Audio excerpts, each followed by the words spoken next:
Access to Democracy is made possible by donations from the following organizations. Thomson Reuters, a global company with expertise and insight to unravel complex situations in the areas of law, tax, compliance, government, and media. Their worldwide network of journalists and editors keep customers up to speed on relevant global events. Thomson Reuters, The Answer Company. Crutchfield Dermatology, a full-service treatment center and Medi-Spa in Eagan. Their goal is to help you look good and feel great with beautiful skin. The Minnesota Twins are looking forward to another great season in 2023, led by the return of All-Stars Carlos Correa and Brian Buxton. With the return of numerous players who were injured in 2022 and some new acquisitions, another division crown and a return to the World Series are in their sights. Established in 2007, 45th Parallel Spirits was among the first 50 micro-distilleries in the United States. Based in New Richmond, Wisconsin, all aspects of production occur at our facility. If you're interested in visiting and learning more about the 45th Parallel Distillery, please check our website and plan a visit to tour our facility and taste our spirits. Truestone Financial, with locations in Minnesota and Wisconsin, has proudly served its members since 1939. Truestone engages, educates, and supports its members to ensure they have the tools to empower their financial well-being. Truestone Financial, your neighborhood credit union. Learn more at truestone.org.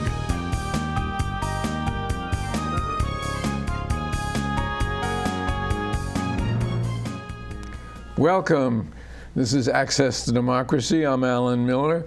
We have a return guest, a favorite guest. He's been with us almost 20 years now, at least once a year. Usually we start the season. I'm really excited the fact we're coming to the conclusion of the season.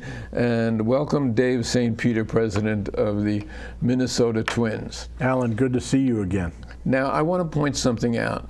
We've had different up and down years, but this is the first year that the Twins have been a sponsor of the Twins.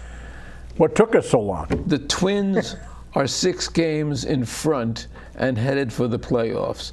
Now, this is not an accident, and I want you to take that to the PR department. Yeah, you've got it. And we're proud to be partners. Salute everything you've been doing, Alan, with Access to Democracy and serving community, and we tip our caps. Proud to be part of the program. As the Twins do with their community service, so much of it. But let's talk about a lot of things. Attendance this year? Better. Up. Yeah, better. I'd say a couple things. Industry-wide, we're seeing some really nice increases in attendance. I think the rule changes that have been implemented around shorter games, more athleticism from our players in the form of made a big difference. Mitigating shifts and more stolen bases, which is probably a product of the pitch clock, have been incredibly well received. And then I think locally here, people are excited. Our downtown Minneapolis is on the way back. Yes, it is. We're seeing some really positive signs there. And I think the way this team is constructed, while it's been frustrating at times where we haven't hit and we've certainly pitched really well, I think people see that this team has tremendous potential, not just to win our division, but to do damage in October. And that ultimately will be the test. And that's the way we'll probably filter this season in terms of it being a success or not, is ultimately where we land come season's end. And even the foods are up this year. How many new foods? Well, we're always trying to reinvent the food and beverage experience at Target Field. I think that's been common. When we left the Metrodome, where we had been for 28 years, this market, in my opinion, was underserved. We've taken it to another level. There are more choices than at the Minnesota State Fair, I think. I actually think they're good comps. I love the critique of State Fair food. We welcome the critique of Target Field food.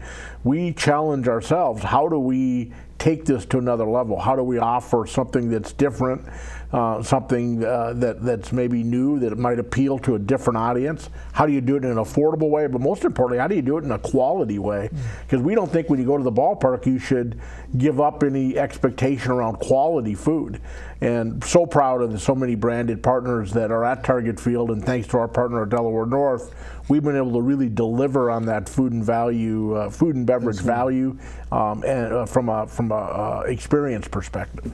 And it's been very successful with the fans. I can tell you that. Yeah, I mean, Target Field, Alan, this is our 14th season in that ballpark. Which is hard to believe. It is hard to believe. You were part of a group, of course, prior to Target Field that just talked about the viability of Major League Baseball Minnesotans for Major League Baseball. Correct. And ultimately that effort would result in the successful passage of a bill that would build Target Field. Hennepin County stood up as a partner with the Twins to make it happen. But now that we're in our 14th season, I think it's very clear that it was the right thing to do. But most importantly, the ballpark continues to look great. That was a great organization. I never knew how I got on that committee. I think Chris needed somebody to serve, and that was me. Yeah. Because we had some really heavy hitters on that committee, and we went to Pittsburgh, we went to Houston, we checked out those ballparks, and that was a great experience in my life. Which led ultimately to Target Field, which is probably, I think, the best venue in baseball that I've seen. Wow. Yeah. I'm biased, but all I would say is when you ask others that see all 30 ballparks and people that are frankly more independent, whether that be media members or other folks from kind of the sporting community, Target Field gets high marks to this day, and it's one of the favorites for people to visit.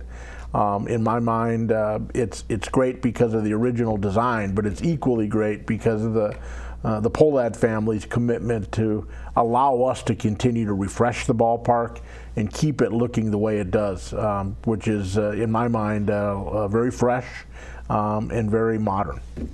Now, speaking of the Pohlad family and really their outstanding commitment to this team, when everybody else was chasing Carlos Correa, it was the Pohlads who stood up and made the offer that brought him to us. Now, I'll grant you, he's hitting 50 points below his average over the years. Yeah.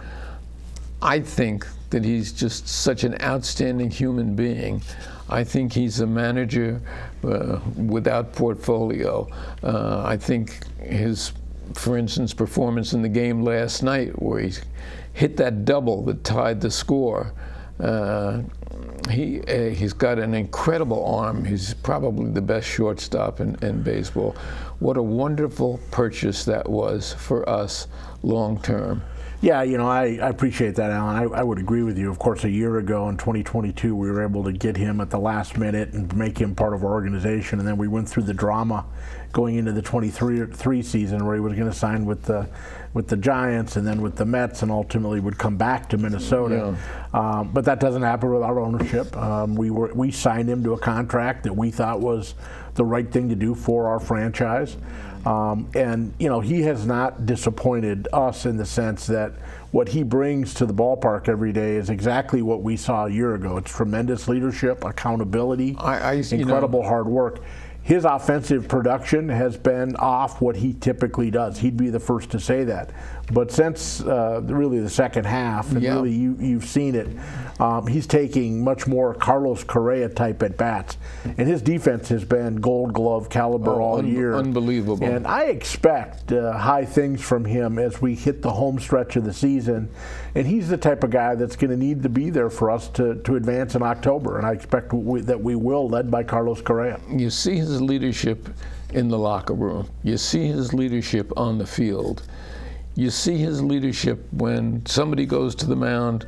Correa is always there at the mound. Talk about phones going off and not supposed to. There we go. It happens, Alan. Life. That's putting it on. Damn it. That's putting it on hold, and it wasn't supposed to ring. It happens. That was my son, Peter. So it's prophetic because the last two times you were here, it was Peter who interviewed you. And I apologize for that. But back to Correa. I just see him as a manager someday. And His leadership is outstanding. Well, it's interesting you say that as a manager. I do see him impacting the game in some way long after he's done as a player. He has tremendous baseball IQ. He has an insatiable interest in the game, in how to get better, how to impact young players, how to construct a team. He plays an active role with our entire, not just with Rocco Baldelli, but with Derek Falvey in the front office and assessing kind of our team and ultimately how we can work to be the best version of ourselves. So we have had a great experience with Carlos. He and his wife Daniela have been wonderful additions to the Twins family and more importantly to this community. And speaking of Rocco Baldelli, I probably have less hair than I used to have. When I see him taking pitches out in the fifth, in retrospect, he's an incredible baseball man. I just grew up at a time when pitchers threw a game. Yeah. And when I see, for instance, the other night when he pulls a pitcher with 78 pitches after 5 innings, and then we go on to lose that game, I say, that's not the way it should be. Yeah, well, I appreciate that, Alan. And I think you can scrutinize a particular game, and I share your angst about what happened the other night. However, if you really look at the numbers, our starters have gone deeper in 2023. Statistics show, and our starters are logging a lot more innings than they did a year ago, and frankly, one of the top pitching staffs in Major League Baseball. So the game has changed dramatically. And you're going to see it go to yet another level come October in the postseason when pitchers generally get pulled sooner. But our starting pitching has been the strength of this team. Oh, it's been no question about that. And I think that. Rocco and Pete Mackey, our pitching coach, deserve credit for the way they've managed the staff and put us in a position to hopefully be strong here heading into September. Now, Pete Mackey stepped in last year unexpectedly, and I think he has proved himself time and again to be just an outstanding pitching coach. Thrown into it in the middle of the season, and I think the pitchers respect him, as I see. The players respect him, and I couldn't agree more. And I think what you're seeing is Pete finding a way to connect with pitchers, whether it be veteran guys like a Pablo Lopez or a Sonny Gray, and some of the adjustments they've made, or younger guys, whether it be a Joe Ryan or a Bailey Obert, and what we're Griffin Jacks, guys that are continuing to evolve their portfolio of pitchers. And I feel really good about the future of our pitching program with Pete Mackey at the helm. And I want to talk about something that really frustrates me, and I think perhaps it's going to change, and that's the strike zone. It is so diverse based on who's calling strikes, and especially now that they show the box. And for instance, last night, pitches 4 inches, 5 inches outside the box, and they're called strikes. Some of our better young pitchers suffer. It's a multifaceted question, Alan, but it's one I hear all the time. I do think an automated ball strike system is coming to Major League Baseball at some point. I don't know that it'll be 2024. But we see it now in the minor leagues. We have automated balls and strikes. As an example, here in Minnesota at St. Paul Saints games, you'll see it in action, either in the form of fully automated balls and strikes or the form of a challenge system that works a lot like tennis.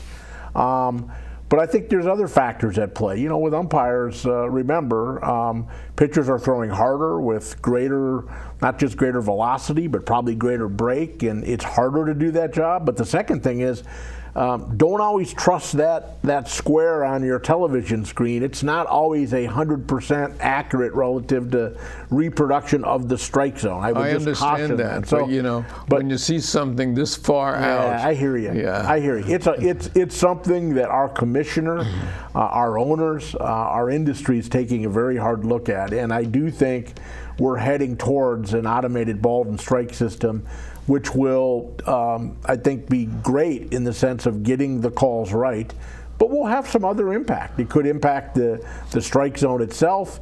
It's certainly going to impact catchers and their value within the game and their ability to frame pitches, which has been part of baseball for more than 100 years. Very, very so big part there are of baseball. trade-offs on all of these things, but I do believe that eventually we're heading there. And at least in some cases, where you protest a strike that's clearly not a strike, and you get thrown out of the game. Yeah, it does happen from time to time. But again, I think maybe the right answer might be an automated ball strike system with a limited number of challenges that allow you to challenge some of those strikes, either strikes or balls, at the key leverage points within a game. Is Alex Kirilloff going to be back in time for the playoffs? We sure hope so. Alex is on a really good track. He's back swinging the bat, no pain. He's just more focused on timing. I would expect he would go out on a rehab assignment here over the course of the next few days, maybe the next week, and then track back to be part of our Major League club here as we hit the month of September. What do we look forward to in the playoffs? One, we want to get there. Yeah.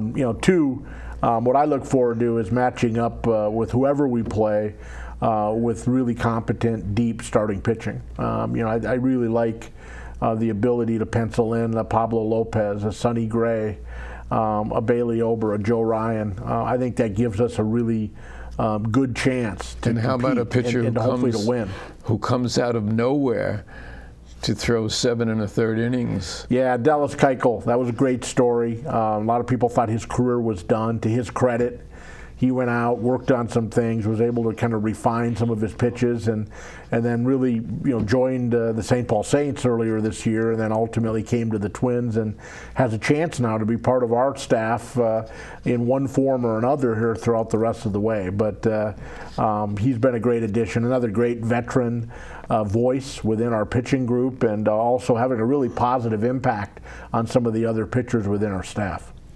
And just what you would expect from somebody at 35 years of age who has a track record such as he has, that he would then gravitate toward the younger pitchers and really help them.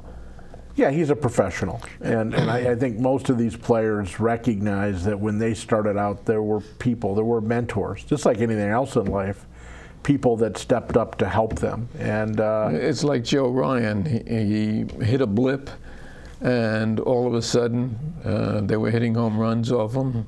He went down. I understand he's worked on it. He also had a groin problem. He's coming back, yeah. I think.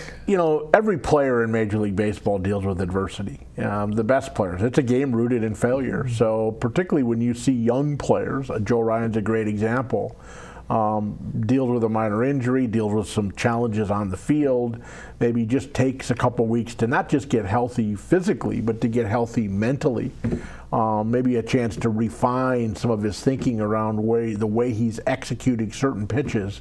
I think that's to be expected, and frankly very healthy in terms of the development of any player on our roster. They've all gone through it at some point or another.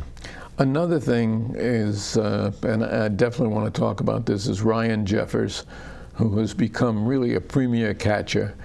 But Jeffers last night was sitting on the bench. Now, he knew there was a possibility that he might come in the 8th inning.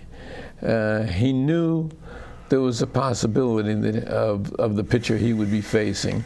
So what did he do? He went into the cage, into the hitting cage, and he spent 2 innings hitting, I guess, sliders, high sliders that this guy specializes in. Yeah. and the first pitch in our ball game was in our pocket.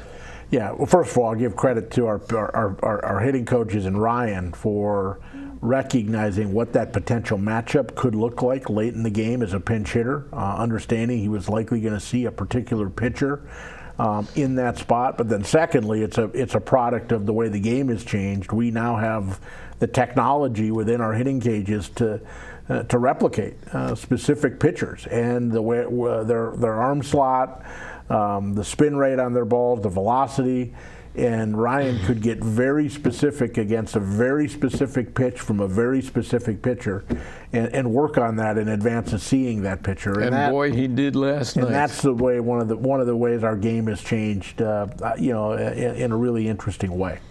Yeah, old timers, and I consider myself an old timer, sometimes nervous about the algorithms and the fact that we've gone to computerization so much. But then there's the other side of the coin, as you describe it, with the pitching machine, for instance, where you can crank it up to replicate a specific pitch, a specific pitcher, and get the results that we got last night, which took a tie game, thanks to Carlos Correa's tie game, and turned it into a win. Yeah, and it's really changed. I mean, think about it. In baseball, for more than 100 years, batting practice generally was taken out on the field with coaches or managers throwing batting practice, and they're basically balls that are coming in at 70 miles an hour. Nothing that a player would see in an actual major league game. Not to suggest there's no value in that. There is some value. But now I think hitters have seen the value of hitting off of velo machines and replicating spin and really refining their hitting at a different level. And I think that's really thanks to technology. Hopefully that eventually will go out onto the field so we can replicate it fully in a major league ballpark, and also allowing fans to watch that type of batting practice. I'm hopeful that over time that's what we see kind of as the next step. Now we have all these 90-mile-an-hour plus pitchers, and here's Dallas Keuchel, who steps in. I think the fastest ball that he threw was, maybe 87 miles an hour, and showed how control still is so effective, how mixing your pitches and keeping the batter off their keel is so effective, as he did the other day. No question. Again, Dallas Keuchel's a pro's pro. He knows the value of taking something off, pitching up, pitching down, pitching west, pitching east. He has the ability to spot his pitches, and for him, it's all about location. Location, location, location. And when he's on, he's very, very difficult. And not going to strike a lot of people out. Balls are going to be put in play, but he's a masterful ground ball pitcher. And when we play with defense, with a ground ball or with an infield like we have, that's an out. It can be very effective. Yeah. Now, at the end of the season, you're going to be faced with a lot of choices after the postseason. There's a wealth of talent there. There's a limitation to what the roster can carry. There are injured players who are going to be coming back. What kind of a choice does this leave you with? I mean, it's a choice of wealth. Yeah. Well, every cycle, every offseason has their challenging decisions, and this one will be no different. But I think what's different, maybe from a Twins fan perspective, is, and certainly the way we feel, is there's more depth here. There's a nice combination of veteran players with a farm system that is producing more quality players, particularly right now on the position player side. But there's also some really good young pitchers that are a year or two away in our mind. So we are going to have difficult decisions. If you look at how the St. Paul Saints have produced this year, one of the reasons they've been so good are those young players. Whether it be the Royce Lewis of the world, Matt Wallner of the world, who's up here right now, Eddie Julian. And look at how those young men are doing. Of course, Brooks Lee and Trevor Larnack, and now Austin Martin, Junior Severino. There's a number of really high-end prospects that are part of our system. And that's exciting, because for us to sustain success, for us to ensure a competitive club year after year after year, we have to rely on our player development system, specifically our farm system, to produce those players. And especially as a mid-sized city, because look at the Mets, look at the payroll they have this year, and then look where they are. Obviously, it's being able to select players who can do what our players have done this year that make the difference. It's not necessarily the big bucks. Yeah, it isn't always about dollars and cents. I mean, obviously, we are very thankful that our ownership has supported our club. We've been able to go out and add to our team. You mentioned Carlos Correa. We've got others that have been signed to longer-term deals. Pablo Lopez is going to be here for a long time. That doesn't happen without ownership. But, you know, for us to win and for us to really sustain competitiveness, we have to develop players from our system, particularly young pitching. And I'm more encouraged than ever about our ability to do that. And we've seen examples on this Major League club with what's happened with Bailey Ober, what's happened with Joe Ryan since he came to us in a trade, what's happened with so many other guys up and down our system, and others that are coming here in the near future. And you mentioned something about St. Paul. I think one of the great things that has happened is that St. Paul became our AAA club, and it's just a few miles away, and you can pick up the phone at 2 o'clock and have that player that you need on the field. 100%. We're thrilled with the St. Paul Saints partnership. I obviously, on a personal level, really feel gratified about being able to be part of making that happen. We had dreamed about it, didn't necessarily see a path, and then some things took place at the national level that opened some eyes, and we took advantage of it and made it happen. And I think it's been great for the Twins. I think it's been great for the Saints. But most importantly, I think it's been great for this community. I think there's a lot of pride in the fact that the Twins and Saints are partners, and that we have this ability to have great baseball on both sides of the river, and those players that are developing in St. Paul mature and then graduate over to play in Minneapolis. I think that's a pretty cool dynamic. And their attendance burgeons also. Yeah, I mean, the Saints are obviously doing very well. CHS Field, beautiful ballpark. You know, it's a different product, but now the on-field product is additive to what they do off of the field there in St. Paul and the tradition of St. Paul Saints baseball. Statistically, isn't it the same measurements as Target Field? No, CHS Field is not. I thought it was. It is not. It's more of a hitter's ballpark than Target Field is. But it's a great ballpark and a wonderful game day experience, and so important for Lower Town and in the city of St. Paul. Well, we have just a minute and a half left. What's your message to our fans? And we have a lot of them in our 35 city network. Yeah. Well, I would just be one of gratitude. You know, we're so appreciative of the fans and the way they engage with Twins baseball, whether they're watching us on television or listening to us on radio. Hopefully come into the ballpark. I would say, you know, if you haven't been to Target Field, you know, for a while, make a trip to come down. The ballpark's looking great, better than ever. This team is going to need their support. We have to establish a home field advantage as we head towards October, and hopefully we'll be able to deliver a postseason run for the city of Minneapolis, for the state of Minnesota, for Twins territory here in the month of October. And on behalf of Access to Democracy, we are so happy to have you people.